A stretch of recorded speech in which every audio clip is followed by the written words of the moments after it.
In this video, I'm going to give you a new idea of how to train your upper body as a contact sport athlete. Because as contact sport athletes from different kinds of sports, we also need to develop different kinds of strengths in different parts of our body.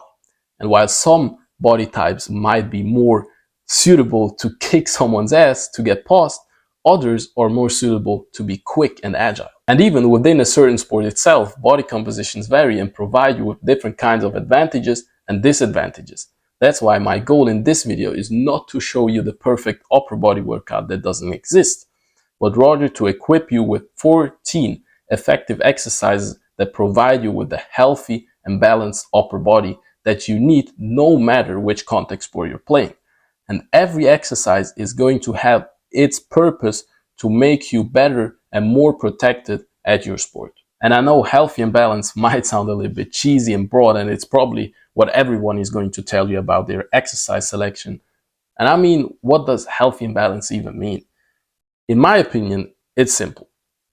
It means, first of all, that you're able to move all the joints in all the directions they're meant to move, then also having strength in those positions, then being able to do things like this, this, or this, and of course not leaving any area untouched or untrained. Bro, you're a footballer. What the hell are you obsessing over your upper body? Bro, chill. I know skill is 99% of the game, but how am I going to use this skill if I'm once again sitting on the couch, watching my team from the sideline because I'm injured? And skill is not going to make your shoulder heal either, brother. You got a point, bro. Tell me more. Alright, so while the legs build your foundation, and without them you couldn't even compete, your upper body is just as important to assist with all the movements you do. And not to forget that it's a contact sport we're playing. And you don't want to be like, oh fuck, that blew out my back, I dislocated my shoulder just because someone touched you. So talking about shoulders, let's start right with them, as after ankle and knee injuries, the shoulders are the most commonly injured area in contact sports. Let's start right with the most humbling exercise, the trap 3 raise. This one targets the lower and upper trap muscles, which play a key role to stabilize your shoulders and maintain proper alignment in your upper body. This exercise is especially important for throwing athletes, as trap 3 strength translates directly to how well you can handle the throwing motion. Fact is that the less strong you are here, decelerating that force applied by your accelerators, the higher the chance of overuse injury. And if you're not yet convinced about this exercise, I encourage you to go see how strong you are and then think about it again. The goal is 5 reps with 10% body weight in each hand. The next exercise is push-ups, but not these kind of push-ups, please. With strong, functional, and healthy shoulders, you should be able to press through this range of motion for 20 reps. Then to level up your pushing strength completely, aim for 20 full range dips. Bro, isn't this unhealthy? Doesn't this leave me at a much higher risk of injury? Actually, no. Let me explain why. Of course, you don't want to jump right into a full range dip without having prepared for it, but you want to gradually start at your pain-free level and slowly building up over time.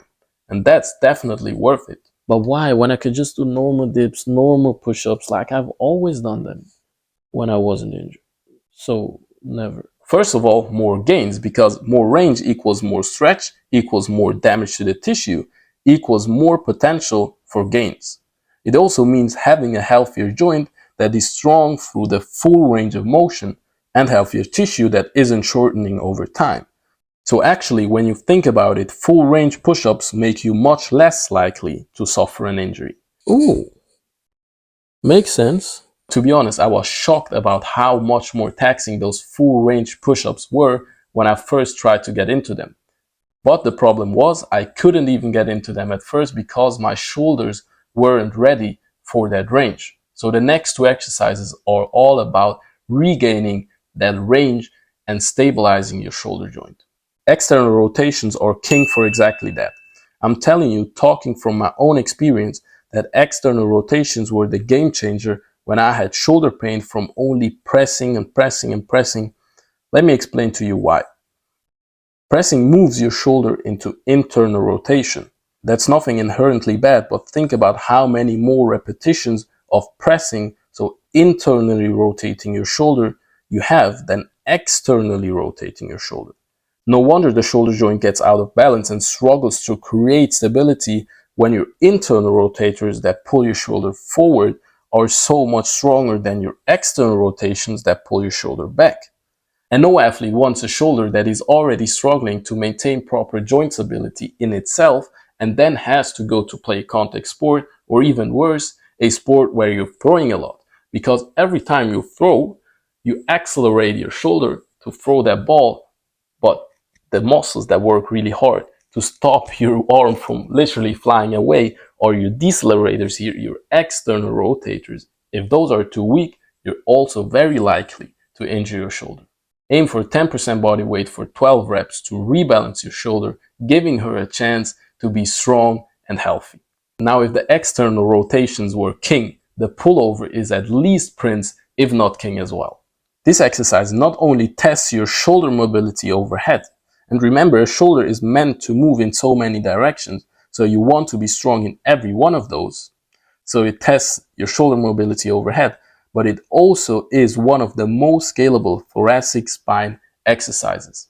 Bro, I'm not trying to do yoga. What the hell is thoracic spine mobility going to help me with? Well, a lack of thoracic spine mobility is associated with neck and low back pain, and also shown to increase the chances of shoulder impingement, rotator cuff tears, and stiff shoulders.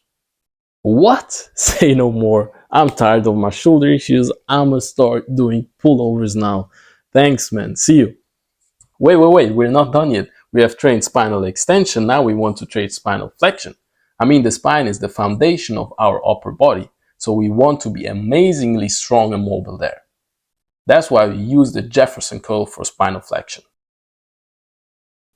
Yo, what the hell are you talking about? I'm not trying to fuck up my back. Yeah, that's what most people think. And of course, I don't want you to jump right into a loaded Jefferson curl. No, I want you to start here, then slowly over time, building up the ability to round your back, and only with time introducing weight. And I know if you've been dealing with low back pain, that's exactly what you've been told not to do. But I kindly ask you to think about it once.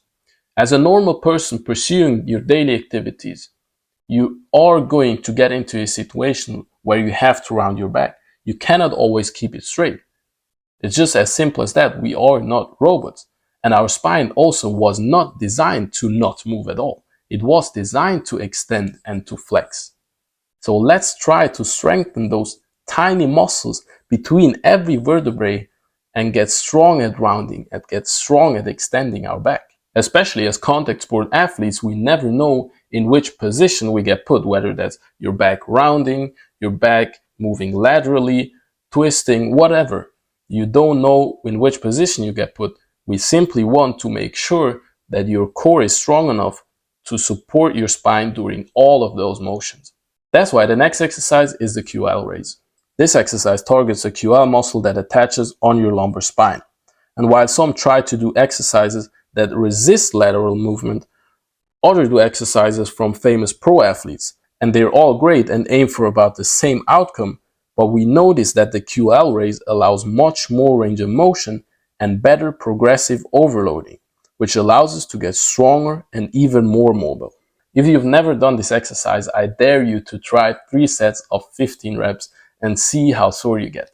When I first discovered this exercise from Knees Over Toes guy, he dared me to do the same, and yeah, I was sore for a whole week, not gonna lie. So a strong QL not only protects your lumbar spine, but also plays a key role in rotational movements, and we all know the importance of rotational strength for athletes. Some train it more effectively, others less. Let's stay at the core with one of my favorite exercises, the L-sit. This one will test your upper body, your core, and hip flexor strength all at the same time. The ability to hold yourself off the floor for at least 20 seconds is what I consider a must for every athlete, no matter the sport. If you can't hold an L-sit at all, you can simply start by doing this. Now I think the next one is one with extremely much potential. The low cable pull-in is a gem for every athlete that wants to get faster. The movement is simply raising the legs until the hamstrings cover the calves. This motion is called hip flexion and therefore trains our main hip flexors like the psoas major or rectus femoris. And as studies have shown, your strength with these muscles directly transferred to your speed. If you've ever wondered what the secret strength of fast athletes is, this is one of them. It's a muscle you don't actually see from outside, but it's the muscle that has shown the biggest difference between normal people and professional sprinters. Next up, we have the seated good morning. While I've included this exercise for the strengthening of the low back, it is much more than just that. This is the exercise most athletes will probably struggle the most with. The seated good morning builds strong glutes, mobile hamstrings and adductors, and the ability to resist rounding in the low back, all while training to get into one of the most important positions for athletes, deep hip flexion, because the deeper you can get when defending, the more potential you have when pushing out of that position. It's no coincidence that the greatest defenders go really deep to defend. Also, a strong and mobile hip is key for your low back to be healthy and pain-free. And a little bonus, if you're trying to look like Ice Spice, this one will help for sure. Elite glute development. Now the last 5 exercises are all about your upper back, neck and shoulders. Let's have a look at it. The pull-up builds everything you need for a strong back. Not much to say here, but it is important to move through the full range, locking out at the bottom and the shoulders or chest touching the bar at the top, then controlling back down. A slow eccentric produces more hypertrophy actually, and also is safer for your joints. Then the Powell Raise that targets the area between your shoulder blades.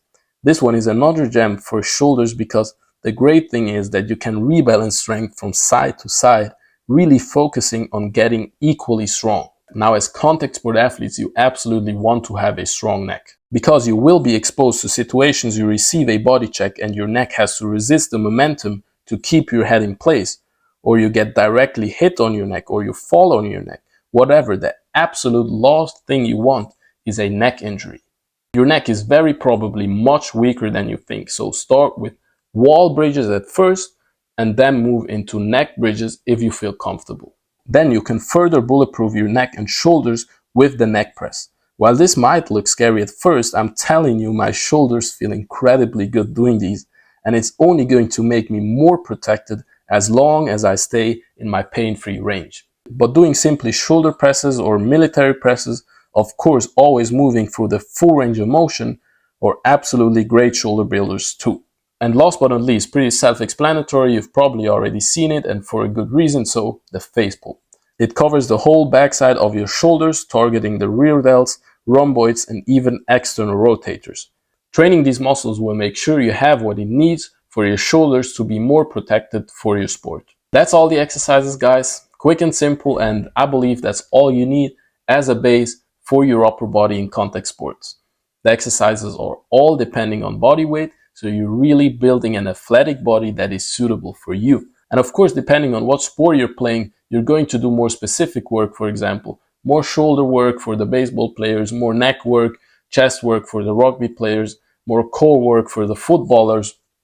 But overall, this is going to equip you with an athletic body without making it too complicated. I'm not saying this is the perfect exercise selection either, but at the moment, that's what I'm doing. I'm feeling great, never felt better in my body, and yeah, also slowly but surely building that strength in my upper body.